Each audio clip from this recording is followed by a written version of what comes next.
শ্রী শ্রী ঠাকুর, শ্রী শ্রী মা এবং স্বামীজি মহারাজকে আপনি গচ্ছিত প্রণাম জানাই। তাদের আশীর্বাদ প্রার্থনা করি। আপনাদের সকলকেও আমি নমস্কার প্রণাম জানাই এবং অভিনন্দনও জানাই, কারণ আমরা অনুপূর্ণ কথা শুনব। বিষয় হিসেবে আমার আজকে দেওয়া রয়েছে আধ্যাত্মিক। খুব ভালো কথা। আমরা তো আধ্যাত্মিক জীবন গঠন করতে চাই এবং সিরিয়াসলি চাই, তাই তো?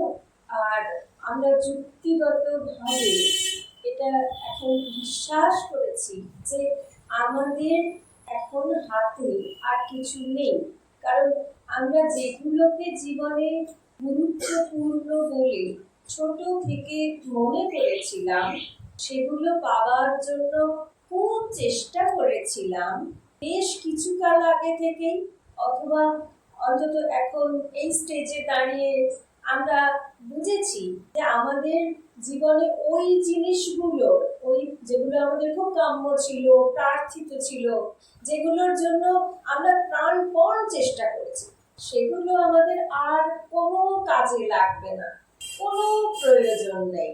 হ্যাঁ, কোনো প্রয়োজন নেই। আর আমাদের লেখাপড়ার রেজাল্ট, মার্কশিট, যাতে গোল্ড মেডেলিস্ট হই, সেটা আমার আর কোনো কাজে লাগবে কি? লাগবে না। আমি আমার জীবনে যদি আমি ছোট দিন খুব সুন্দরী হয়ে জন্মেছি, সুন্দর, হ্যান্ডসাম ওই, বিউটিফুল ওই, যাই হই না কেন, খুব জন্মেছি, খুব প্রশংসা পেয়েছি, হয়তো আমি অনেক জায়গার প্রাধান্যও পেয়েছি, কিন্তু এখন তো শরীর জবাব দিয়েছে। বাইরেটা যদি বা সুন্দর থাকে, ভিতরে অনেক রোগ বাসা বেঁধেছে। লোকে যদিও এখন আমাকে খুব কিছু মানুষ হয়তো প্রশংসা করে, কিন্তু আমি জানি আমি কত রকম রোগ নিয়ে কষ্ট পাচ্ছি। শরীরটাই আমার কষ্টের কারণ হয়েছে, সে সুন্দর হোক আর কুৎসিত হোক, ব্যাপারটা তাই। প্রচুর খাবার খেতে পারতাম, এনজয় করতাম, সেজন্য অর্থ উপার্জন করেছি, বাড়ি তৈরি করেছি, একাধিক বাড়ি তৈরি করেছি, কিন্তু সেগুলো এখন দেখা যাচ্ছে যত ছোট ঘর হয় তত ভালো। বিশাল বাড়ি আর অনেক বাড়ির কোনো প্রয়োজনীয়তা একসাথ নেই। হ্যাঁ, আর খেতেও পারছি না। সার দোকান, আগে যখন ছোট ছিলাম দোকান কম ছিল, এমনকি মানে দোকানের উপাদানগুলো কম ছিল, সার দোকান, আর কি সমস্ত আলো ঝলমল করছে দোকানে, কত রকমের খাদ্যদ্রব্য, কি তার সুবাস, কিন্তু আমার আর কিছুই হজম হয় না। মানে আমি যার জন্য ভীষণ ভাবে চেষ্টা করেছি, সারা জীবন সময় দিয়েছি, এই জীবনে এসে, এই স্টেজে এসে দেখছি যে তার কোনোটি আমার আর দরকার নেই, তাই না? তো সেই জন্য কি আমার, যেটা এমন কি যেটা আমার বাকি জীবনে আমাকে সঙ্গ দেবে, যে মানুষগুলো ছিল আমার পাশে, ছোট থেকে দেখছিলাম, মনে ছিলাম সুহৃদ, আপনজন, তাদের কজন আছে আমাদের সঙ্গে? যদি দাদু, দিদা, বাবা, মা, আত্মীয় পরিজন বলি, কজন আছে আমাদের সঙ্গে? তারপর যে একটা ক্ষুদ্র ফ্যামিলি আমার হলো, তাও টিম করছে, হয়তো তার মধ্যেও হয়তো কেউ একাকী হয়ে গিয়েছি, অথবা দুজন আছি, ছেলে মেয়েরা অন্যত্র, এইরকম। কাল যে একেবারে একা হয়ে যাব না কেউ, কে বলতে পারে? তখন মনটা কিন্তু কোথায়, এই যে আমি কেন দৌড়িয়েছি কোনো বিষয়, ব্যক্তি, অর্থ, এসবের পিছনে কেন দৌড়িয়েছি? মনটা দৌড়াতে চায়, মনটা কোথাও একটা থাকতে চায়। এখন সেগুলো প্রয়োজনীয় জিনিস, সেই জন্য চেয়েছি। এখন তাহলে আমি মনটা কোথায় রাখবো? আর এমন কোথায় রাখবো যা আমার এই জীবনে শুধু না, যখন আমি একা হয়ে যাব, যখন আমার শরীরটা আরো অথর্ব হয়ে যাবে, হয়তো একটা বিছানাকে সম্বল করে আমাকে কাটাতে হবে, আমি সারা দিনে হয়তো একটা কথা বলবার মানুষ পাবো না, তখন কি হাহাকার সম্বল করে জীবন কাটাবো? তখন আমার মনটা কোথায় রাখবো, যাতে আমি প্রফুল্ল থাকতে পারি, যাতে আমি আনন্দে থাকতে পারি? আর এমন কি যা আমার এ জীবনে যা জোগাড় করেছি, সে এখনই তো আমি ত্যাগ করেছি, আমার দরকার নেই, এর পরের জীবনগুলোতেও যা আমার সঙ্গে থাকবে, এটা কি? তো তো সেইখান থেকে আমরা তো এটা বুঝেছি যে একমাত্র আধ্যাত্মিক জীবনটাই যদি আমরা গঠন করতে পারি, তাতেই আমি ভরপুর থাকবো। সে আমার সঙ্গের সবাই যদি একে একে চলে যায়, আমার এই শরীরটাও যদি আমার সাথ ছেড়ে দেয়, একটা বিছানে যদি আমি অথর্ব হয়ে জীবন কাটাই অন্যের উপরে নির্ভর করে, সারা দিন যদি আমি কারোর সঙ্গে একটি কথাও না বলতে পারি, তবু আমার মন জপ করে যাবে, আমার মন ঠাকুরকে চিন্তা করে ভরপুর হয়ে থাকবে, আমি আমার আধ্যাত্মিক জীবন গঠন করে আনন্দে থাকতে পারি। তাই আমরা এটা প্রয়োজনীয়তা বোধ করেছি, সিরিয়াসলি তাই আধ্যাত্মিক জীবন গঠন করবার চেষ্টা করছি, তাই না? কিন্তু এখানে একটা সমস্যা হয়। সমস্যাটা আমরা সবাই ফিল করছি। কি সেই সমস্যা? না, ভীষণ মনোটোনাস হয়ে যাচ্ছে, একঘেয়ে। কেন না, আমরা তো ঠাকুর হাওয়ায়, ঠাকুর আমাদের কাছে কিন্তু দর্শন দিচ্ছেন না, ঠাকুর আমাদেরকে এসে কোনো একটি কথা বলছেন না। আমরা কেঁদে কোকিয়ে গেলেও ঠাকুরের স্পর্শ আমাদের পিঠের উপরে এসে কি আসছে না, সান্ত্বনা দিচ্ছে না। ঠাকুর আমাদের কাছে বায়বীয়, আমাদের কল্পনায়। আমরা বই পড়ছি, আছে, অনেকে দেখেছে, তিনি ছিলেন, এটা ইতিহাস। কিন্তু আমাদের কাছে কোথায়? আমাদের কাছে তো বায়বীয়। আমরা তাকে পুজো করছি বটে, তাকে দেখছি বটে, মানে তাকে তার নাম পেয়েছি, সেটা আমরা জপ করবার চেষ্টা করছি, কিন্তু আমাদের মন যেন ঠিক শান্ত হচ্ছে কি, তাকে নিয়ে খুব আনন্দে থাকতে পারছি কি? মাঝে মাঝেই মনে হচ্ছে একঘেয়ে কাজ করছি, কেন করছি, কি প্রয়োজন, এরকম প্রশ্ন নিশ্চয়ই ওঠে। তো এই একঘেয়েমি কাটাবার জন্য কি করব? স্বামী ব্রহ্মানন্দজি রাখাল মহারাজের কাছে, স্বামী বিবিদিশানন্দজি, তিনি তার শিষ্য, তিনি প্রশ্ন করেছিলেন যে দীক্ষার সময় যে আমাকে কিছু উপদেশ দিন, যাতে আমি এই জীবনটা আপনার উপদেশটাকে সম্বল করে কাটিয়ে দিতে পারি এবং আমার আধ্যাত্মিক জীবনটা একঘেয়ে না। তখন তিনি 4টি কথা বলেছিলেন। কি সেই 4টি কথা? পূজা, পাঠ, ধ্যান, জপ। 4টে কথা কেন মনোটোনাস হবে না? আমরাও তো ঠিক এগুলোই করি, কেন মনোটোনাস হবে না? মানে যদি আমরা একটুখানি সিরিয়াস এফোর্ট দিই এবং এটা কনসিয়াসলি এটাকে চিন্তা করি, পুজোটা কি? আমরা মেকানিক্যালি পুজো করি, ফুল দিতে হয় ফুল দিচ্ছি, ধূপ দিতে হয় ধূপ দিচ্ছি, দীপ দিতে হয়, যা যা মন্ত্র বলতে হয় সেগুলো বলছি। কিন্তু যদি আমরা ভাবছি, তিনি লিখছেন যে পুজো কি? পুজো হচ্ছে এই যে আমরা একটা ফুল চয়ন করে আনছি। কার জন্য আনছি? মনে ইচ্ছা ঠাকুরের জন্য আনছি। আজকে এই ফুলের মালা আমি ঠাকুরের গলায় পরাবো। কেউ হয়তো মালা কিনে আনছি, কেউ হয়তো মালা গাঁথছি। প্রত্যেকটা মালা গাঁথার সময় আমি আমার ঠাকুরকে পরাবো, ঠাকুরকে আজ তাহলে ভীষণ সুন্দর লাগবে, এই যে একটা ভিজুয়ালাইজ হচ্ছে। ধূপ দিচ্ছি, একটা সুবাসিত পরিবেশ তৈরি হচ্ছে, গন্ধ দিচ্ছি, দীপ একটা জ্বালছি, সুন্দর করে ফুল টুল দিয়ে এটা কি হলো, পুজো করলাম, যে মন্ত্র উচ্চারিত করলাম, একটা পরিবেশ রচিত হলো। পূজার মাধ্যমে একটা পরিবেশ রচিত হলো। এই পরিবেশের ছোঁয়া আমার মনেও লাগলো। আমরা যখন মন্দিরে যাই, মঠে যাই, সেখানে যখন পুজো করি, আমরা ঘরেও তো তাই করি, কিন্তু ওই যে পরিবেশটা আমাদেরকে যেন অন্য জিনিস থেকে মনটা সহজে সরিয়ে দেয়, যেন আমরা ওইটা দেখি, আমাদের ভালো লাগে। বেলুড় মঠে যখন ধ্যান করতে যাই, জপ করতে যাই, মনে হয় একটু যেন বেশি ভালোভাবে করতে পারছি, তাই না? হয়তো এরকম। আমরা একটু আগেই রাস্তায় ছিলাম, কিন্তু কেননা পরিবেশটা ওখানে সদা সর্বদা রয়েছে। আমার বাড়িতে যখন আমি করছি, তখন ওই যে ঠাকুরকে নিয়ে নাড়াচাড়া করছি, একটু তাকে মুছছি, একটু তাকে ধূপ দীপ দিচ্ছি, ঠাকুরের সঙ্গে হয়তো মনে মনে কথা বলছি যে আজ ঠাকুর বেশি ফুল পাইনি, বৃষ্টি হয়ে গেছে, অন্য তুলে নিয়ে গেছে, যেটুকু পেয়েছি সেটুকু নাও, তোমাকে কাল আমি এনে দেবো। এই যে একটা নৈকট্য তৈরি হচ্ছে, পরিবেশ এবং নৈকট্য। আর তারপর আমি শাস্ত্র পড়ছি, ঠাকুরের কথাই বলছি, ধরুন কথামৃত পড়ছি, লীলা প্রসঙ্গ পড়ছি, ফলে পাঠ করছি।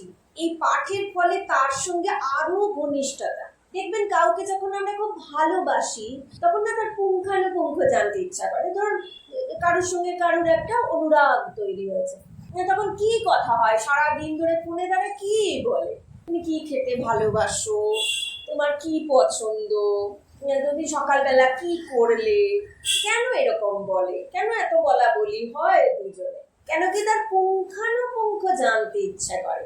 যাকে ভালোবাসি তাকে মানে তার সব কিছু জানতে ইচ্ছে করে, কেন কি তার জন্য আমি সেসব করতে চাই, সে যাতে কিভাবে প্লিজড হবে আমি ওখান থেকে সূত্র খুঁজে বার করি। ঠাকুরের জীবন পাঠ, কথামৃত পাঠে আমরা ঠাকুরকে পুঙ্খানুপুঙ্খ রূপে জানতে পারছি। ভালোবাসা বেশি তৈরি হয়, ভালোবাসা বেশি তৈরি হলে তখন তার জন্য কিছু করতে ইচ্ছা হয়। সেই করাতে মেকানিক্যালি হয় না, যান্ত্রিকতা কম থাকে, আন্তরিকতা বেশি থাকে, ভালোবাসা বেশি থাকে। তাহলে কি নৈকট্য বাড়ছে কিনা? তারপর যাকে নিয়ে এত নাড়াচাড়া, যার সঙ্গে এত সময় কাটাচ্ছি, মেশামেশি করছি, তখন কি হয়, তার নামটা করতে ভালো লাগে। শিশু কাল ছিল না, আজকে জন্মিয়েছে, তারপর মা কেবল সর্বত্র আমার ছেলে, ওই আমার ছেলে, তাই আমার ছেলে, এই আমার ছেলে। কিছুদিন আগে, কয়েক মাস আগে সে বায়বীয় ছিল, সে শিশুর কোনো অস্তিত্ব ছিল, কোথাও ছিল না। যেই 1 মাসের একটা বাচ্চা হয়েছে, কি 1 দিন 2 দিনের বাচ্চা হয়েছে, আর মা দেখতে শিখেছে, অমনি খালি সর্বত্র আমার ছেলে, ওই আমার ছেলে। ওই ঠাকুরের সঙ্গে, ঠাকুর এখন বায়বীয়, রোজ যান্ত্রিক ভাবে ফুল দিচ্ছি, তখন ভালোবাসাবাসি, মেশামেশি, নৈকট্য তৈরি হবে। তখন ঠাকুরের কথা বলতে, ঠাকুরের নাম সর্বদা আপনি মনের মধ্যে স্ফুরিত হতে থাকবে, ঠাকুরের নাম। আর আমি যত এফোর্ট দেব, তত বেশি ঠাকুরের নামটা আন্তরিক ভাবে হতে থাকবে। আর কি জপ হলো, আর ধ্যান কি, যার সঙ্গে মেশামেশি, যার কথাগুলি জানলুম, পড়লুম পুঙ্খানুপুঙ্খে, যখন সত্যি অনুরাগ হয় মানুষের সঙ্গে, ওই ছেলের সম্পর্কে, স্বামীর সঙ্গে প্রীতির সম্পর্ক, প্রেমিকের সঙ্গে, প্রেমিকার সঙ্গে, সারাদিন যা কাজ করছি, সারাদিন ওই পোড়ার মতো টনটন করছে তার চিন্তা, তাই না? সারাদিন তার কথা মনে হচ্ছে, ধ্যান সব কাজ হচ্ছে, দুটো হাত করছে, মন নেই ওখানে, ওগুলো যান্ত্রিক ভাবে হচ্ছে। মনের মধ্যে যাতে সঙ্গোপনে যার কথা ভাবছি আন্তরিক ভাবে, তাকে কিন্তু আমি ভালোবেসে তার চিন্তা করছি, ভাসছি তার কথা ভেবে ভেবে। কখনো ভাবছি তুমি এরকম করেছো, রাগ করছি, অভিমান, নিজেই ঠোঁট ফোলাচ্ছি, সে মানুষ তো সামনে নেই, ঠিক সেই রকম। তো এই হচ্ছে 4টে জিনিস রাখাল মহারাজ বলেছেন। হ্যাঁ, বলছেন এই জিনিসগুলোকে যদি ঠিক এইভাবে করা যায়, তাহলে আধ্যাত্মিক জীবনটা মোনোটোনাস হয় না। আমাদের মনটা যে মাঝে মাঝে, আমরা ভালোবাসি ঠাকুরকে, নিশ্চয়ই ভালোবাসি, কিন্তু তবু যেহেতু বায়বীয়, ঠাকুর আমাদের কাছে ঠিক স্পষ্ট নয়, তার সবকিছু আমাদের কাছে স্পষ্ট রূপে আসে না, তাই আমরা মাঝে মাঝে মনটা নিচের দিকে নেমে যায়, আমাদের মনে হয় সব শূন্য, কেন করছি।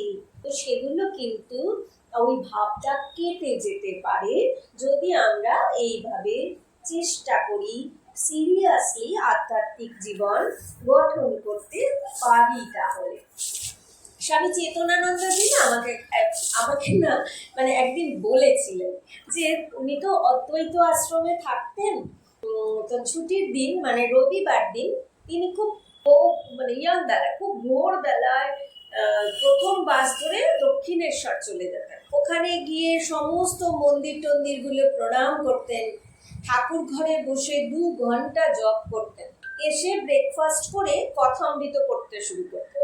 উনি তো অসাধারণ, আমরা সবাই জানি। উনি বলছেন আমি কথামৃত 1 ঘন্টা স্পিড কথামৃত পড়বার 1 ঘন্টায় 50 থেকে 40-50 পাতা পড়তে পারে। এইভাবে উনি 4-5 ঘন্টা টানা পড়তেন, তার মানে 200-250 পৃষ্ঠা উনি পড়তেন। তারপর তার আগে 2 ঘন্টা দক্ষিণেশ্বর গেছেন, সব প্রণাম করেছেন, ঠাকুরের ঘরে বসে 2 ঘন্টা জপ করেছেন। তাহলে সকাল থেকে একটা ছুটির দিন তিনি কিভাবে যাপন করছেন, কিভাবে কাটাচ্ছেন। আমি ছুটির দিন আরাম করবো, আর যদি ধ্যান জপ করতে হয় একটু দেরি করে করবো, আর রোজ পরিশ্রম করতে হয়। আর তিনি ছুটির দিন কি করছেন, ভোরবেলা চলে যাচ্ছেন, গিয়ে মন্দিরে প্রণাম করে 2 ঘন্টা জপ করে ধ্যান করে ফিরে এসে কথামৃত পাঠ করছেন টানা 5 ঘন্টা। এরপর যখন একটু বিকেলের দিকে ওই পার্ক সার্কাসের ময়দানে যখন হাঁটতে যেতেন, বলছেন তখন আমি কেবল দেখতাম, ফিল করতাম আমার মাথার মধ্যে, আমার সমস্ত চিন্তার মধ্যে শুধু ঠাকুর, ঠাকুরের বিভিন্ন কথা, বিভিন্ন প্রসঙ্গ যেন ছবির মতন আসছে যাচ্ছে, আর আমি যেন সেই সব দেখছি, সেসব ফিল করছি। তো এই যে একটা ঢুকে যাওয়া, পাঠের কিরকম ক্ষমতা, এভাবেও তো আমরা করতে পারি। তারপর উনি না অদ্বৈত আশ্রমে তো প্রুফ দেখতেন, 7-8 ঘন্টা টানা প্রুফ দেখতেন। এই প্রুফ দেখে যখন তিনি বেড়াতে বেরোতেন, প্রত্যেকদিন বেড়াতে বেরোতেন, নাহলে তো অসুস্থ হয়ে যাবেন। সবাই অফিসে যখন কাজ করছে, মানে অন্যান্য কাজ অদ্বৈত আশ্রমের, উনি প্রুফ দেখতেন। তার মানে ওই পড়ছেন, ঠাকুরের কথাই পড়ছেন, হ্যাঁ, শাস্ত্র পড়ছেন, এবং ওই কথাই মাথার মধ্যে ঘুরতো। ভারী খুব সুন্দর লেগেছে আমার এটা, তাই শেয়ার করলাম আপনাদের সঙ্গে। তো সেই জন্য যার কি আমরা নাম করতে চাইছি অহরহ, তার সঙ্গে ভালোবাসা হওয়াটা মাস্ট, খুব জরুরি। এবং তাই জন্য তার সঙ্গে সময় কাটানোটা জরুরি। যেটা আমি পুজো করতে গিয়ে কাটাবো, কি করে পাঠ করতে গিয়ে কাটাবো, যে কোনো ভাবেই করে যতটা সময় তার সঙ্গে কাটানো যায়, এটা আমাকে কিন্তু মানে ভেবে নিতে হবে, যেটা জরুরি আমাকে সময় কাটাতে হবে। কারোর সঙ্গে যদি আমি সময় না কাটাই, আড্ডা না মারি, তার সঙ্গে যদি মেশামেশি না হয়, থোড়াই আমি ভালোবাসতে পারবো? ওই যে রাস্তা দিয়ে লোক যাচ্ছে, এসো তোমায় ভালোবাসি, হবে?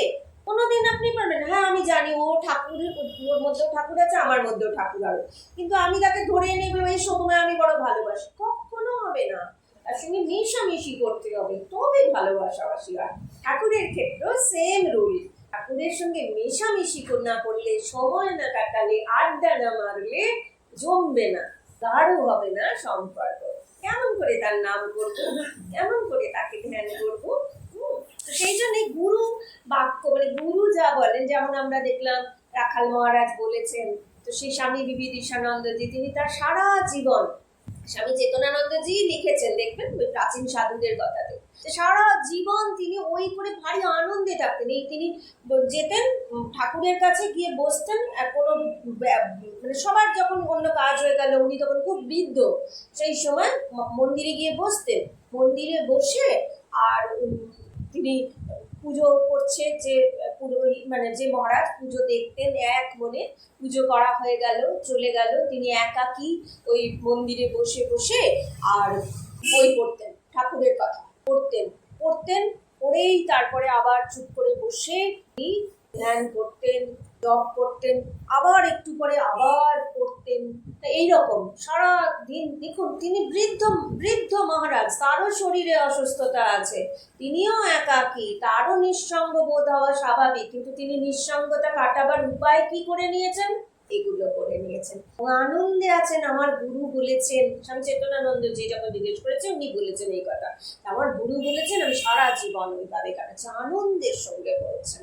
এই তো আমাদের পাথেও আমরা পেয়ে যাচ্ছি আধ্যাত্মিক জীবন, সেই জন্য এইভাবে গঠন করতে হবে। কিন্তু আমরা তো বই টই পড়ি, আমরা ভাবি কি এটা যা পছন্দ হয়, ভাবি এইটা করবো, ওইটা করবো, সেইটা করবো, কিন্তু আমাদের তো প্রত্যেক মানুষের ক্যাপাসিটি আলাদা, আমাদের যোগ্যতা, আমাদের ক্ষমতা কতটা আমরা ধারণ করতে পারি, সেটা কিন্তু প্রত্যেকের আলাদা আলাদা। সবাই কিন্তু সব পারবে না। স্বামী চেতনানন্দজি ঘন্টায় 40-50 পাতা কথামৃত করতেন, আমরা এক পাতা পড়তে গিয়ে 3 বার উল্টিয়ে দেখি, ঠিক পড়ছি তো, আচ্ছা এটার সঙ্গে এটা দিই, তাই তো। আমরা কি 40-50 পাতা পড়তে পারবো? পড়তে পারবো না, আমাদের ক্ষমতাটা কম আছে। কারণ বেশি থাকলে অত্যন্ত ভালো। সেই জন্য আমরা অনেক উপদেশ, যদি শাস্ত্র বলেছে এই এই এই এই ওই ওই ওই ওই অমুক মহারাজ তাই করতেন, মঠের মহারাজরা তাই করেন, আমরাও করবো, এই করতে গেলে মুশকিল আছে। অবধূত, সে তো তার প্রচুর গুরু, 24 জন গুরু ছিল, সবার কাছ থেকে তিনি কিছু কিছু শিখছেন। আমরা সব যদি পালন করতে যাই একসাথে, তাহলে খিচুড়ি পাকিয়ে যাবে। একদিন করব, দুদিন করব, 3 দিন করব, তারপরের দিন আর পারছি না, তো কোনোটিই হয়ে উঠবে না। স্বামী ভাস্বরানন্দজি, তিনিও রাখাল মহারাজের সন্তান ছিলেন। তিনি প্রশ্ন করেছিলেন মহারাজকে, মহারাজ কি করব? মহারাজ বলেছিলেন যে অনেক উপদেশ পালন করতে যাবে না, পারবে না। মানে এক একজনকে তো এক এক রকম ক্ষমতা দেখেই তো উপদেশ দেন। ঠাকুরও কিন্তু দিতেন, দেখবেন সবাইকে এক কথা। নরেন্দ্রনাথকে যা বলেছে, লাটু মহারাজকে তোরাই সেই কথা বলেছেন, তা বলেননি তো। রাখাল মহারাজকে কি তাই কথা বলেছেন? না। সেই জন্যে প্রত্যেকের প্রকৃতি যোগ্যতা অনুযায়ী বলেন। রাখাল মহারাজ বলেছেন দুটি কাজ করবে সারা জীবন। কি করবে? কি হচ্ছে ব্রহ্মচর্য, আরেকটি হচ্ছে সত্য। ওনাকে বলেছেন। তো আমাদের তো ওরম রাখাল মহারাজ পাচ্ছি না। আমাদের গুরুদেবরা তো এখন মানে এত বেশি মানে সন্তান হয়, দীক্ষা পায়, যে আমরা তো ওরম গুরুদেবের কাছাকাছি গিয়ে প্রত্যক্ষভাবে কোনো উপদেশ পাই না যে তিনি আমাদের দেখে বলবেন তুমি এটাই করো। আমাদের নিজেদেরকে একটু ঠিক করতে হবে বই কি। হ্যাঁ, তো আমরা কি কি করব, কোনটা যেটা যেটা পারবো সেগুলোই। একটি পারলে একটি আমরা সারা জীবন ধরে উদযাপন করি না কেন, তাতেই যথেষ্ট, তাতেই যথেষ্ট। কিন্তু সেটি রুটিন মাফিক করতে হবে। আজ করলাম, কাল ভাল লাগলো না, পরশু বেড়াতে যাব, সেটি ঠিক নয়। আজকে সকালবেলা ভোর 4টে করলাম, পরের দিনকে 6টায় করছি, তারপরের দিন মনে হলো 7টায় করছি, সেটাতেই রুটিন মানা হয় না। এটাতে ওই আধ্যাত্মিক জীবনে যত মহারাজদের জীবন পড়েছি, যত মাতাজিদের জীবন পড়ছি, সব সময় কিন্তু একটা কমন জিনিস দেখেছি, রুটিন লাইফ মেনটেন করেছে। এটাতে কি বোঝা যায় জানেন তো? মানে আমি যেটা বুঝি, সংযম। যে আমি আরেকটু শুয়ে থাকতে পারি, যেরকম মাতাজি মহারাজরাও কিন্তু আরেকটু শুয়ে থাকতে পারেন নাকি? কিন্তু তারা টাইমে উঠে মন্দিরে যাচ্ছেন, নিজেকে পরিষ্কার পরিচ্ছন্ন করে মন্দিরে গিয়ে ঠাকুরের নামটা করতে বসছেন মঙ্গল আরতির সময়, বা জপ করতে বসছেন ঘরে। কেন না? তিনি ওই নিজের আরামটা থেকে নিজে এখানটা সংযত করলেন, আরামটা ত্যাগ করলেন। দিনের শুরুতেই ত্যাগ শুরু হলো। কি ত্যাগ? আরাম ত্যাগ, বিলাস ত্যাগ, ভোগ ত্যাগ। কেন করছি? কেন কি আমি একটা জীবন গঠন করতে চাই, আমি একটা অভ্যাস তৈরি করতে চাই, যেটা আমার ভবিষ্যৎ তৈরি করবে। আমাদের অতীত জীবনের যে অভ্যাস, তার দ্বারা আজকের স্বভাব তৈরি হয়েছে বর্তমানে আমরা যা যা অভ্যাস করব, তাতে আমাদের ভবিষ্যৎ জীবনে ভবিষ্যৎ দিনে এবং পরবর্তী জীবনের স্বভাব চরিত্র তৈরি হবে। তো আমরা কি চাই না যে আমাদের পরবর্তী জীবনে বা আমাদের ভবিষ্যৎ, আজ থেকে 5 বছর 10 বছর পরেও আমরা কি আমাদের মধ্যে, আমাদের স্বভাবের মধ্যে, চরিত্রের মধ্যে অনেক সুসংস্কার দেখতে কি চাই না? চাই। তাহলে অভ্যাস করতে হবে, কনসাস এফোর্ট দিয়ে অভ্যাস করতে হবে। তা যদি করি, একটা সময় গিয়ে দেখবো যে আমি কিন্তু ঠিক নির্দিষ্ট টাইমে বসে জপ করছি, ধ্যান করছি। আমরা ঠিক টাইমে কিন্তু খাই, তাই না? আর ঠিক টাইমে আমাদের খিদেও পায়। যে টাইমে আমরা খাওয়া অভ্যাস করেছি, সেই টাইমে আমাদের খিদে পায় কি না? যদি আমরা না খেতে পারি, পেট চুই চুই করে, আমরা বলি পেটের মধ্যে ইঁদুর দৌড়াচ্ছে, পেট চুই চুই করে, পেট বলে খাবার দাও খাবার দাও, বলে কি না? আমরা কেন কি ওটা অভ্যাস করেছি। এটা কিন্তু কোনো রুল না। আপনি একজন মাঠে যে চাষি কাজ করছে, রাস্তায় যে লেবার যে কাজ করছে, তাকে গিয়ে দেখুন, বা আমি স্কুলে যাই, কলেজ যাই, অফিস যাই, যে মা বাড়িতে থাকেন, তার রুটিন দেখুন, তার খাবার টাইম দেখুন। আর আমি অফিস স্কুল যেখানে যাচ্ছি, আমার খাবার টাইম কিন্তু আলাদা। আমি ছুটির দিনেও কিন্তু ওই টাইমেই খিদেটা বোধ করি। যে মা ঘরে থাকেন, তিনি কিন্তু তার টাইমে খিদে বোধ করেন। লেবার, চাষি, তারা যে টাইমে চাষ করে রাস্তার কাজটা করে খেতে বসে, তাদের রুটিন অনুযায়ী খিদে পায়। অর্থাৎ এটার কোনো নির্দিষ্ট রুল নেই, ইউনিভার্সাল কোনো রুল নেই, কিন্তু তুমি অভ্যাস করেছো যেটা, সেই অনুযায়ী হবে। আমি যদি ধ্যান জপ করার একটা নির্দিষ্ট টাইম করি, আমার মন ওই টাইমেই বলবে ধ্যান দাও জপ দাও, ধ্যান দাও জপ দাও। আমি এখন ঠাকুরের নাম করতে চাই, ওই টিউন হয়ে যাবে। শরীরেরও যেরকম মনেরও সেই রকম হবেই হবে। তো তখন আমরা ওটা করতে বাধ্য হব। আমি আড্ডা দিতে আর পারবো না পাশের বাড়ির মহিলার সঙ্গে। ঠাকুর আমাকে, আমার মন আমাকে টেনে নিয়ে যাবে ওখানে। এটাকে শাস্ত্রে এটা মানে বিধিবদ্ধ, এটা আমার কথা না, এটাকে বলা হয় ক্ষণ রহস্য। ক্ষণ রহস্য। আচ্ছা, তো এটা আমরা অভ্যাস করতেই পারি আমাদের ভালোর জন্য, আধ্যাত্মিক জীবন গঠনের জন্য। একজন প্রাচীন সাধু ছিলেন, নাম শান্তানন্দজি মহারাজ। উনি না এক্সাম্পল ছিলেন সাধুদের কাছে, নবীন সাধুদের কাছে। কি না, আমরাও যে জপ করতে যখন বসি কি হয়, ধ্যান করতে বসতে জপ করতে বসে আমাদের যুদ্ধ শুরু হয়। আমরা ঠাকুরের নাম করতে বসি, মনের মধ্যে চলতে থাকে, এবং সে আজগুবি জিনিস, যেগুলো তো আমরা মনে করছিলাম না, সারাদিনে মনে করিনি, 2-3 দিন মনে করিনি, এক সপ্তাহ 1 মাস করিনি, সেগুলো সব আমাদের মনের মধ্যে চলতে থাকে। কোথা থেকে আসছে এরকম, অবাক হয়ে যায়, চোখ খুলে ফেলি, এরকম হয়তো। তো স্ট্রাগল করি, তখন আবার মনটাকে কোথা থেকে কান ধরে টেনে এনে আমরা শান্ত করে বসাতে চাই। শান্তানন্দজি মহারাজকে দেখিয়ে আরো অন্যান্য সাধুরা বলতো, তোমরা তো সব স্ট্রাগল করো, ওনাকে করতে হয় না। কেন না, উনি বসেন ঠাকুরের ধ্যান করতে, জপ করতে, আর ডুবে যান।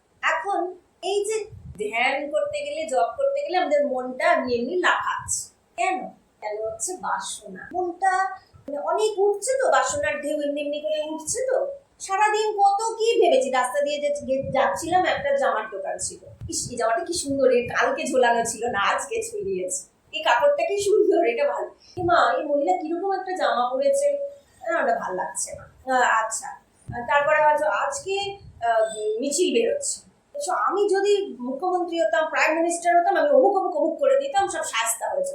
এমনি অজস্র কথা, চিন্তা সারাদিনে আমাদের মধ্যে উঠেছে কিনা বলে। আমি স্কুলে যাচ্ছি, স্কুলে গিয়ে পড়ানোর বিষয়ে নানান কথা চিন্তা করছি, সেটা নিয়ে এই করব ওই করব, অজস্র বাসনা, অজস্র চিন্তা, জগতের চিন্তা, সবকিছু। না, আমি সব বলছি না যে সেগুলো সব আমি আমার ভোগ করার জন্য, কিন্তু অনেক বাসনা ওঠে। তো এই জন্য মনগুলো সারাদিন ধরে যেগুলোকে আমি পোষণ করেছি, হঠাৎ গেলাম আর বসলাম আর জপ করতে শুরু করে দিলাম, আর ঠাকুর এসে হৃদয় জুড়ে বসবে, এটা কি স্বাভাবিক হবে? হবে না। তাহলে কি করতে হবে? বাসনাগুলোকে দূর করতে হবে। বাসনা দূর করবো কি করে?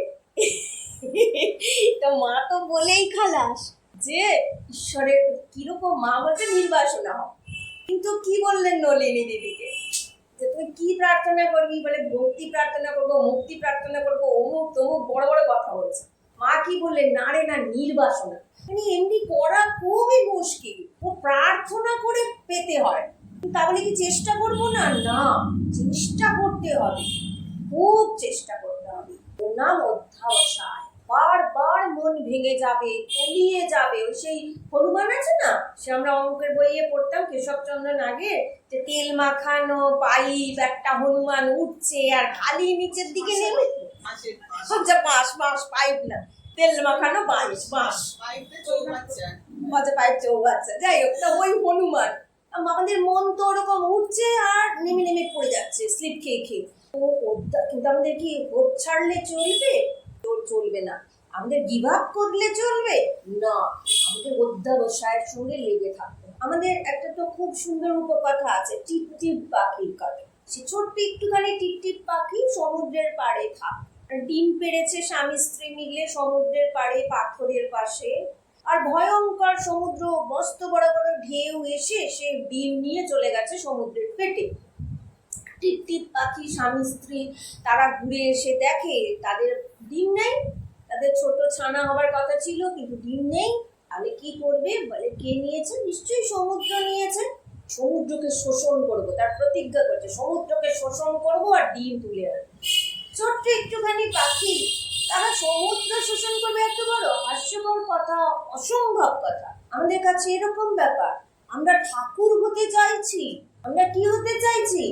ঠাকুর হতে চাইছি, আমরা দেবতা হতে চাইছি, আমরা মা হতে চাইছি। আমাদের ভিতরে আছে, তাকে আমরা আবার নতুন করে এই শরীরে এই মন, যে মন জগতের মধ্যে কেবল লুটোপুটি খাচ্ছে, তাতে প্রতিষ্ঠা করতে চাইছি। একে টিপটিপ পাখি হয়ে সমুদ্র শোষণ করবার মতন ব্যাপার না। কিন্তু টিপটিপ পাখি কি করলো? জেদ ধরলো, প্রতিজ্ঞা করলো, ওটিই করবো। হাস্যকর লাগছে বটে, কিন্তু সে করেই যাচ্ছে। কেমন করে শোষণ করে? সে একটু যায়, তার এই ছোট ছোট ঠোঁট, ওই ছোট ছোট ঠোঁটে করে একটুখানি জল আনে, অথবা ডানায় জল আনে, এনে পাড়ে দাঁড়িয়ে ঝাড়া দেয়, মুখ থেকে ফেলে দেয়, আবার যায়, আবার গিয়ে ডোবে, আবার জল নিয়ে আসে। এমনি করে কত জন্ম লাগবে তা জানি না, কিন্তু টিপটিপ পাখি ছাড়বে না অধ্যাবসা। একদিন আমাদের বিষ্ণু দেবতা, তিনি চলেছেন কার পিঠে? চলে গরুরের পিঠে। যেতে যেতে টিপটিপ পাখিটাকে, একটুখানি পাখি, তিনি গরুরের পিঠে করে ওই উপর দিয়ে যাচ্ছেন, কিন্তু টিপটিপ পাখিটাকে দেখেছেন। গরুরকে বলছে, দেখো দেখো, তোমারই জাত ভাই কি সমস্ত একটা চিন্তা করছে, সমুদ্রকে নাকি শোষণ করলে ও পারবে, কি হয়, যাও তুমি গিয়ে ওকে সাহায্য করো। আর সে গরুর তো রাজা পাখি, সে এসছে, সে সমুদ্রের পাড়ে দাঁড়িয়ে এমন কোয়াকুনি দিয়েছে, সমুদ্র তো কেঁপে গেছে। সে হাত জোড় করে, সে কি ব্যাপার, দাও, ফেরত দাও, ডিম ফেরত দিয়েছে। আচ্ছা, এখানে দাঁড় করিয়ে আমি বলছি, এখন এই ছোট্ট একটুখানি টিপটিপ পাখি, তাকে দেখার কিন্তু কথা ছিলই না। কে এই গোটা জগতের যিনি পালক, একটা ছোট্ট টিপটিপ পাখি কি করছে? ছেলে খেলা হাস্যকর একটা কাজ, দেখার কি আছে? এবার মনে করুন, কিন্তু দেখলো জগৎ পালক, কিন্তু ওতেই দেখলো সমুদ্রের পাড়ে অজস্র টিপটিপ পাখি ছিল, অজস্র টিপটিপ পাখি ডিম পেড়েছে, তাদের অনেককে সমুদ্র থাবা মেরে নিয়ে গেছে কিনা, তারা ছেড়ে দিয়ে আবার ডিম পারবে, একটু উঁচুতে পারবে, এরকম ভেবেছে। আর না হলে কাঁদছে, যা আমার ডিম নিয়ে চলে গেল, কি হবে কি হবে। জগৎ পালকের কিন্তু তাদের কারুর দিকে দৃষ্টি পড়েছে কি? গিভ আপ করলে চলবে, চালিয়ে যেতে হবে। সেই হনুমান, আমি বাঁদর ছোটবেলায় হচ্ছে, কিন্তু হতে পারিনি, আমি সেই বাঁদরই হব, যতবার পড়বো ততবার উঠবো। ওই জন্য এই যে নিজেকে, মানে কি বলবো এটাকে, নিজের কাজটা লাগাতার করে যাওয়া। দুটো জিনিস লাগে, আমরা কাঁচি দিয়ে যখন কিছু কাটি, একটা ব্লেড, আমার কাঁচিটা ভাঙা, একটা ব্লেড আছে, তাতে কি কাগজটা ভালো করে কাটা হবে? হবে না। দুটো কাঁচি, দুটো ফালাই লাগবে না, দুটো ব্লেড। একটা হচ্ছে নিজের চেষ্টা, আর একটা হচ্ছে ঈশ্বরের কৃপা। কিন্তু ওই নিজের চেষ্টা না থাকলে ঈশ্বরের কৃপা পাওয়া মুশকিল। হবে না বলা যাবে না, কারণ মা বলেছেন তিনি শিশুর মতো, যাকে চাইবেন যখন ইচ্ছা দিয়ে দেবেন, কোনো নিয়মের তিনি ধার ধারেন না। কিন্তু ওটার দিকে তাকিয়ে বসে থাকলে কি চলবে? যখন এই জীবনটাকে প্রথমে শুরুতে আমরা বললাম, এই জীবনটা আমাদের প্রয়োজন, ঈশ্বরের না। ঈশ্বরের প্রয়োজন, তাহলে তো তিনি আমাদের যন্ত্রের মতো, পলুর বলদের মতো করে দেন, যাও পৃথিবীতে যাও, আর সবসময় আমার নামে তোমরা প্রণাম করতে থাকো, আমার নাম করতে থাকো, আর কিছু করবেন না। তিনি কি পারতেন না? এই মন্ত্র দিয়ে তো পাঠাতেন, তো আমরা তো রোবট হয়ে যেতাম, আমরা ঈশ্বরের নাম, ঈশ্বরের রোবট হতাম। তা করেছেন তিনি না, স্বাধীন ইচ্ছা দিয়ে পাঠিয়েছেন। তাই ওইটি নয়, আমাদের চেষ্টা করতে হবে, আমাদের নিজেদের জন্য আমাদের প্রয়োজন আছে জেনেছি।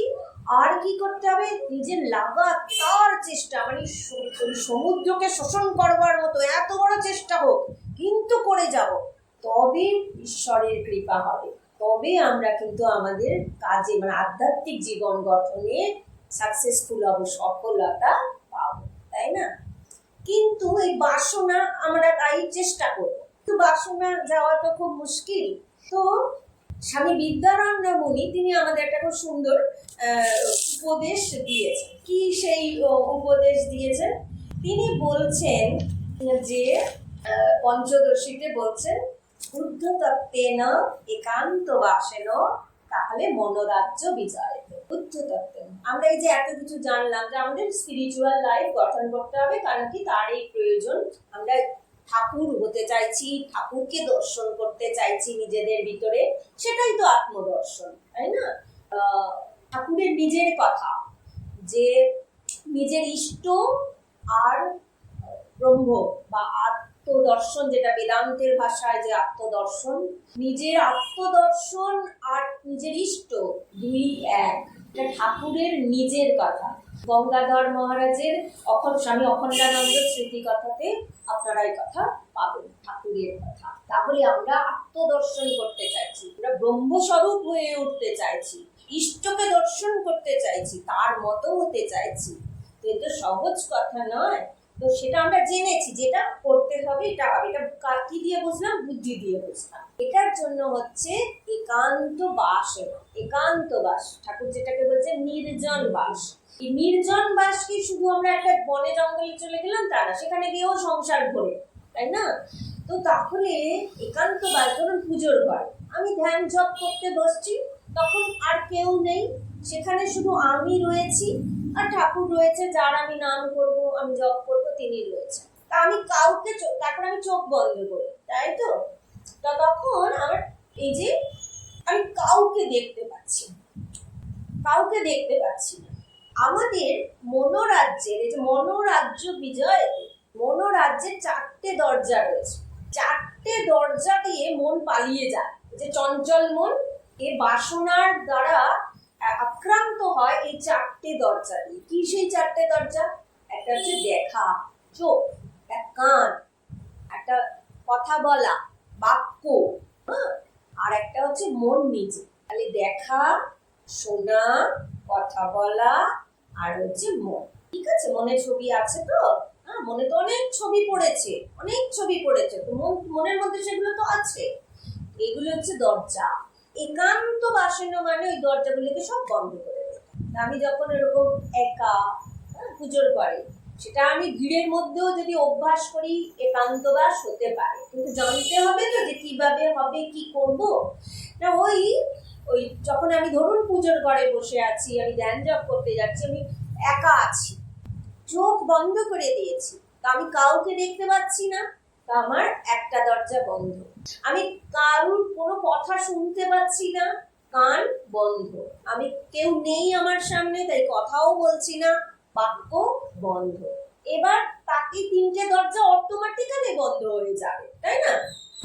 এবার আমি ধ্যান করতে বসছি, জব করতে বসছি, কিন্তু মনের রাজ্যে রিল ঘুরছে, কি কি সব, এই যেটা আলোচনা করছে না, কোথাও কোথাও থেকে কি কি সব আজগুবি কথাবার্তা মনের মধ্যে বেশি আসছে। এই কি করবো? এই সারা দিনের প্রতিফলন, সারা জীবনের প্রতিফলন মনের মধ্যে আছে, সেগুলো সব চলছে। এই যে আমি 40 বছর, 50 বছর, 60 বছর, 70 বছর ধরে আমি গসিপ করেছি, আমি অনেক কিছু চিন্তা করেছি, পরনিন্দা করেছি, পরচর্চা করেছি, যা যা যে যা করেছি জানো, ওগুলো তো আমার মনের মধ্যে পুরো অধিকার করে বসে আছে। এখন তাকে বলছি, এখন আমি আমার মালিক পেয়ে গেছি, এরপর সারা জীবনের আমি ওই মালিকের সঙ্গে কাটাবো, আমি আর তোমাদের সঙ্গে থাকবো না, তোমরা বেরাও এখান থেকে, আমি ঠাকুরকে এনে বসাবো। ভাবো, তা ছেড়ে দেবে? তারা দেখছে আমরা তো এর মালিক ছিলাম, টুটি টিপে ধরে রাগ বললেই রাগে যাচ্ছে, তারপরে লোভ কর বললেই লোভ করছিল। এই যে 6টা রিপু, কাম, ক্রোধ, লোভ, মোহ, মদ, মাৎসর্য, এগুলো দিয়েই তো চতুর্দিকে বাসনা মানে দিকে আমরা দৌড়াই। তা আমরা বলি, এই ওর পিছনে দৌড়াও, দৌড়াচ্ছিলাম আমরা সকলে। আমরা তো এর টুটি টিপে ধরে একে ঘুরাচ্ছিলাম, এর মালিক হয়ে বসেছিলাম। এ কোথা থেকে এখন এসে বলে যাও বেরাও, আর বললে আমরা বেরিয়ে যাবো, তোমরাই বেরোবো, তার কি হবে? রেগে যাবে, উদ্বাস্তু হয়ে যাচ্ছে, রেগে যাবে, রেগে গিয়ে কি করবে? গালাগালি দেবে, আজেবাজে কথা বলবে। ওই জন্য মনের মধ্যে যেই আমরা হঠাৎ করে বসে ওরকম করে 40, 50, 60 বছরে হঠাৎ মনে হলো না না না ঠাকুরকেই চাই, এইসব চলবে না, গসিপ করে আমার জীবন কাটবে না, এসব কিচ্ছু হবে না, চলো চলো ঠাকুরকে ধরি, ঠাকুর তুমি এসো, ঠাকুরও আসবে না, আর আমি চিন্তা করতে গেলেই ওরা সব উদ্বাস্তু হবার ভয়ে আমার মনের মধ্যে ওই ঘুমিয়ে থাকা যত চিন্তাগুলোকে তুলে তুলে আনতে থাকবে, তুলে তুলে আনতে থাকবে। এই জন্য মহারাজদের কাছে গিয়ে যদি বলি, মহারাজ জব করতে যাই, আর কি সব চিন্তা, মহারাজ ভালো ধ্যান হচ্ছে, ভালো জব হচ্ছে। কারণ হচ্ছে কেন, ওইগুলোর উদ্বাস্তু হবার আগে ওরা সব রাগারাগি করছে। হ্যাঁ হ্যাঁ, এরপর ওরা আরো যদি ওদের ধাক্কা দেওয়া যায় তবে চলে যাবে, কিন্তু আমরা ওইখানেই শেষ হয়ে যাবে। চোখ বন্ধ করে বসলে কি কি সব ঠাকুর ঠাকুর থাক, আবার কাল কাল চেষ্টা করা যাবে, কাল আর হয় না ঠিক মতন, তাই না? তো তখন কি করব? তখন এই বিদ্যারণ্য স্বামী বলছেন একটা তত্ত্ব, কিভাবে এই মনোরাজ্যকে বিজয় করব। বলছে, মনে করুন একটা পাহাড়ের উপরে একটা দুর্গ রয়েছে, সেই দুর্গটার ভিতরে কিছু জন রয়েছে, সৈন্য সামন্ত, তারা দুর্গটাকে প্রোটেক্ট করছে। এবার অন্য একটা রাজা সে সৈন্য সামন্ত নিয়ে এসে ওই দুর্গটা দখল করতে চায়। যে ওখান থেকে ওই সৈন্য সামন্তকেও যারা আছে তাদেরকে হটিয়ে দেবো। তো তারা সব পাহাড়ের তলায় এসে দাঁড়িয়ে গেছে, কিন্তু কিছুতেই কাবু করতে পারছে না। তখন তারা কি করবে? লাইফ লাইন যেগুলো, অর্থাৎ কিনা খাবার দাবার জল, এগুলো বন্ধ করে দেবে। যদি বন্ধ করে দেয় তখন কি হবে? তখন ওপরে ওরা তো শুকিয়ে মরবে, আর নাহলে সারেন্ডার করবে। তো চোখ, এই যে চোখ কান কথা বলা, এগুলো সব বন্ধ করলাম। লাইফ ওগুলো দিয়েই তো কাম ক্রোধ, একজন কেউ কথা বললো আমার ভিতরে ক্রোধ জেগে উঠলো, হ্যাঁ ও এরকম করেছে, দাঁড়া ওর ওইটা আছে দেখলাম, তাহলে আমায় ওটা পেতে হবে, লোভ জেগে উঠলো। এগুলো তো হয়তো, তো আমি তো এগুলো সব বন্ধ করে দিয়েছি, লাইফ লাইনগুলো বন্ধ করে দিয়েছি। তথাপি মনের মধ্যে ওই সমস্ত হিজিবিজি তবু বেঁচে আছে। দুর্গের ভিতরে যারা আছে তারা বেঁচে আছে, সারেন্ডার করছে না, মন নত হচ্ছে না, বেরোচ্ছে না, ওগুলো ঠাকুরকে ওখানে বসতে দিচ্ছে না। তাহলে কি করবো? তখন স্বামী বিদ্যানন্দ বলছে যে বম মারো, বম মেরে উড়িয়ে দাও, বম চার্জ করো। বম কি? বমটা বম হচ্ছে ইষ্ট মন্ত্র, বলছে দীর্ঘ প্রণব মন্ত্র বা দীর্ঘ ইষ্ট মন্ত্র জপ করো। ও দরজা কোন? ও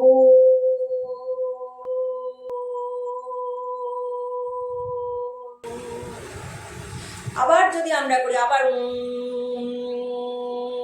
দেখুন আমি কিন্তু কোনো চিন্তা করতে পারবো না, মনের মধ্যে আর কিচ্ছু আসবেই না, এবং এটা দীর্ঘ। এবং ঠিক সেই রকম আমরা যে মন্ত্র পেয়েছি, প্রণব মন্ত্রের জায়গায় যদি আমরা ওই মন্ত্রকে এটা যে কোনো, আমরা অনেক সময় এটা করি মেকানিক্যালি, আমরা কোনো একটা ছন্দে যদি করতে পারি তাহলে হয়তো আমাদের মনের মধ্যে ওটা খানিকটা ভালো লাগা তৈরি করবে। আমরা ওম নমঃ শিবায়, আমরা যে একটা টেনে ওম নমঃ শিবায়, যেটা ধ্যান করতে গেলে সেটা ঠিক ওইভাবে যদি আমরা মন্ত্রটাকে ফিট করে দিই ওই সুরের মধ্যে, আর অথবা সর্বমঙ্গল করতে গেলে জয় নারায়ণায় নমঃ যে আমরা একটা করি না, ওই যে একটা টান, ওই সুরে যদি আমাদের ঠাকুরের মন্ত্রটাকে ওই সুরে ফিট করে দিই তাহলে দেখবো আমাদের দীর্ঘ ইষ্ট মন্ত্র হবে। ইষ্ট মন্ত্রটা দীর্ঘ হবে, দীর্ঘ হলে কিন্তু মনের ওই রিল একদম বন্ধ হয়ে যাবে। করে দেখুন, করে দেখবেন এই জিনিসটা যখনই এইরকম মনের মধ্যে চলবে, ধ্যান জপের সময় অথবা যে কোনো সময় মনের মধ্যে কলুষ চিন্তা ঢুকছে, কেন কি আমাদের মনটাকে শুদ্ধ করতে হবে। যে স্বামী বলছে, দেবেন্দ্রনাথ মজুমদারের গানে আছে না, ভবসাগর মহিমা তব গোচর শুদ্ধ মনে। শুদ্ধ মন না হলে তার মহিমা মাহাত্ম্য কোনোভাবেই আমাদের গোচরে আসবে না, প্রতিফলিত হবে না, আমরা বুঝতে পারবো না তার শুদ্ধ স্বরূপ।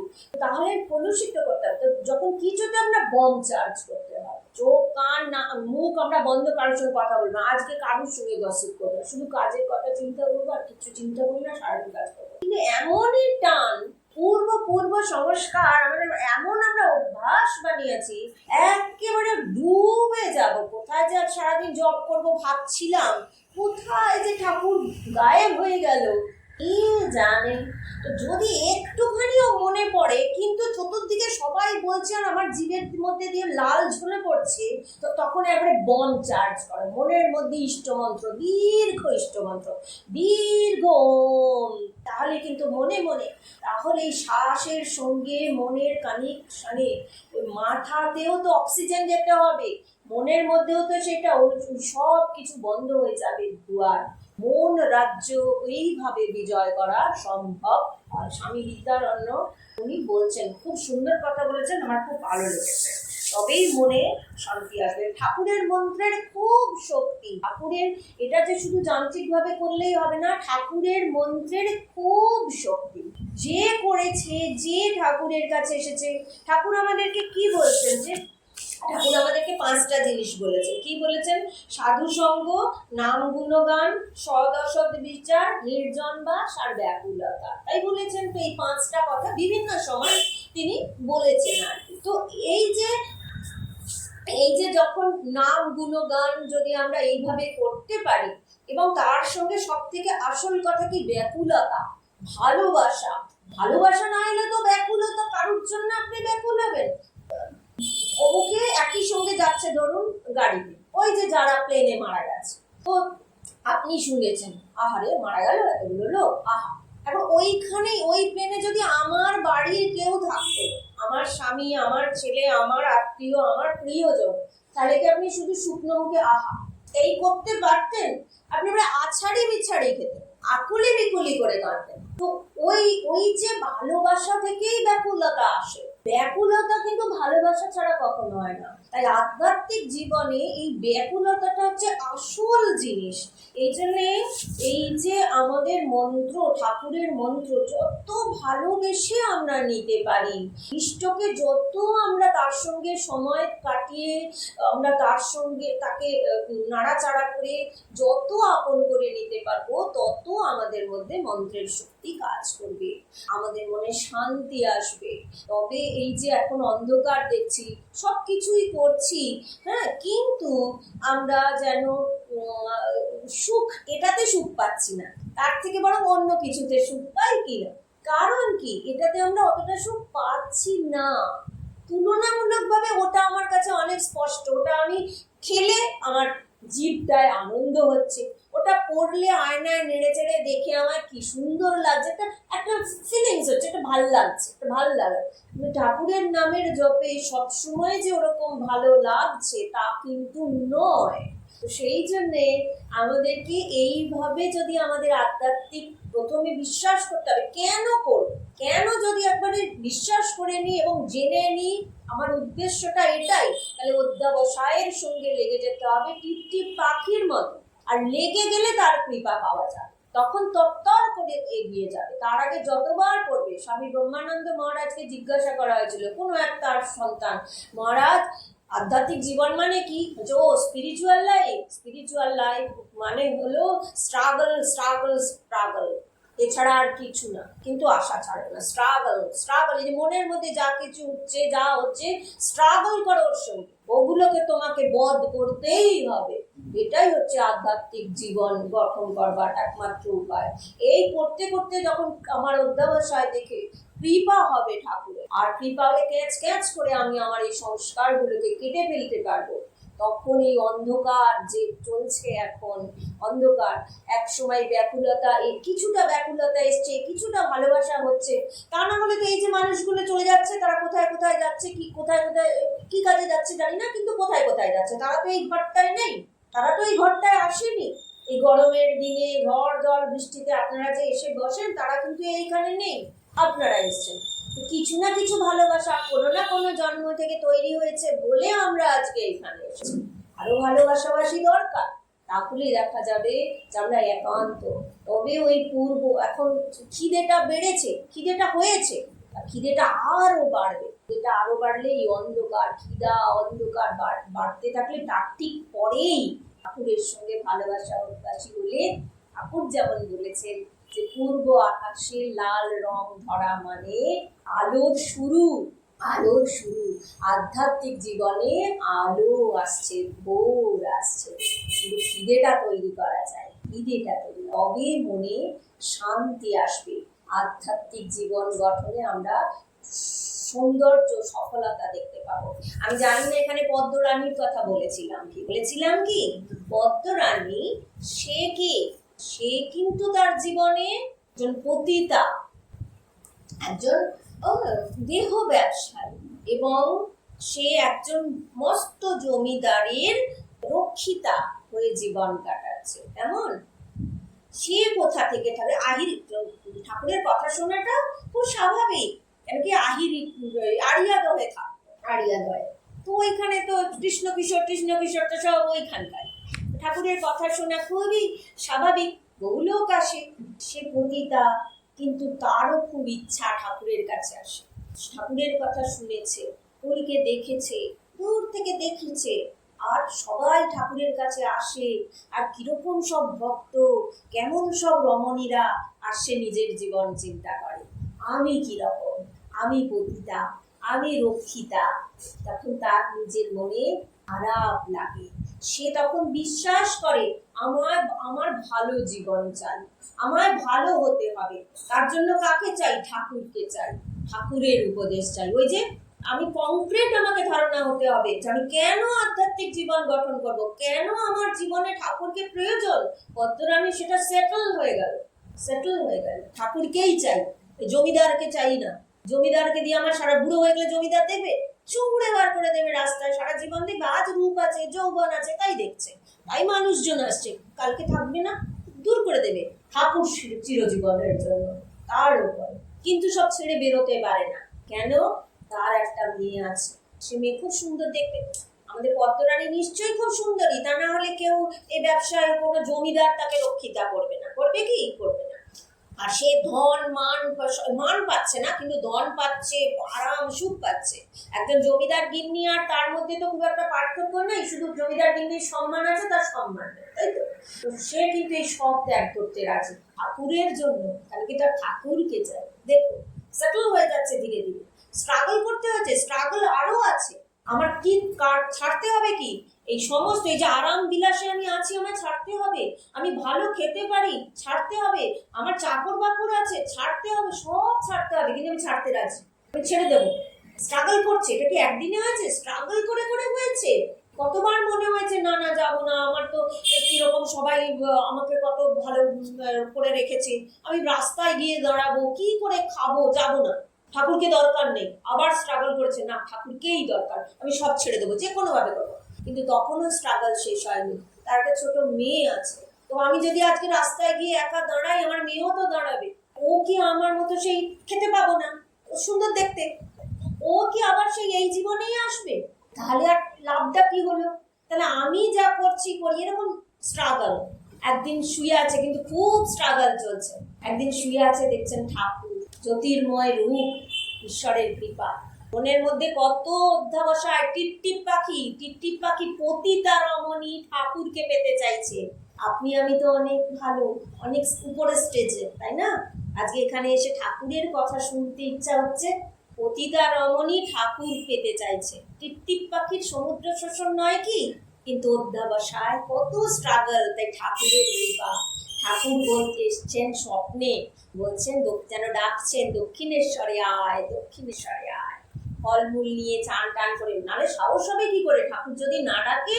গিয়েছে, অনেক লোক বসে আছে, সে পিছনে গিয়ে দাঁড়িয়েছে, দাঁড়িয়েছে মাত্র, আর ঠাকুর বলছেন, ওরে গান কর, গান কর, গান করতে জানিস, গান কর, কৃষ্ণের গান কর, মায়ের গান কর, দুটো মাত্র পেট, তার জন্য দেহ ব্যবসা করবি কেন? গান কর। তবে একটা কথা, খুব মন দিয়ে গাইবি, আন্তরিকতার সঙ্গে গাইবি, এত ব্যাকুল হয়ে গাইবি যেন তোর মনের যত কষ্ট, দুঃখ, যন্ত্রণা ওই গানে প্রকাশিত হতে থাকে। সে তাই করলো। ওই যে এক উপায়, দেখুন ঠাকুরের কৃপা, সে তাই করলো, সব ছেড়ে বেরিয়ে পড়লো। ওই একজন সে তো গান গাইতে জানে না, এমনি গান হয়তো জানে, যে গানে সে জমিদারকে ভুলায়, ক্লায়েন্টকে ভুলায়, কিন্তু এখন কৃষ্ণ নাম করতে হবে। কি পদোন্নতি! কোথায় কি গান করতো, এখন সে কৃষ্ণ নাম করবে, ভগবানের নাম করবে। তো সে শিখতে গেল একজন কীর্তনিয়ার কাছে, আর গান শিখে শিখে রাস্তায় রাস্তায় ঘুরে বেরিয়ে সে কীর্তন গান করে। কিন্তু তাকে দেখলে লোকে কি বলবে? আরে এ তো ওই জমিদারের রক্ষিতা, পতিতা, ও কি গান, যা যা দূর দূর দূর, তাকে কেউ পয়সা দেবে? বেপাড়ায় বেপাড়ায় গিয়ে গান করে, বেপাড়ায় বেপাড়ায় গিয়ে অল্প কিছু পয়সা আনে, তাই নিয়ে কোনো রকমে ক্ষুণ্ণিবৃত্তি করে। কিন্তু এবার ভাবছে, স্ট্রাগল চলছে, ঠিক পথে এসছি তো। মেয়েটার কি হবে?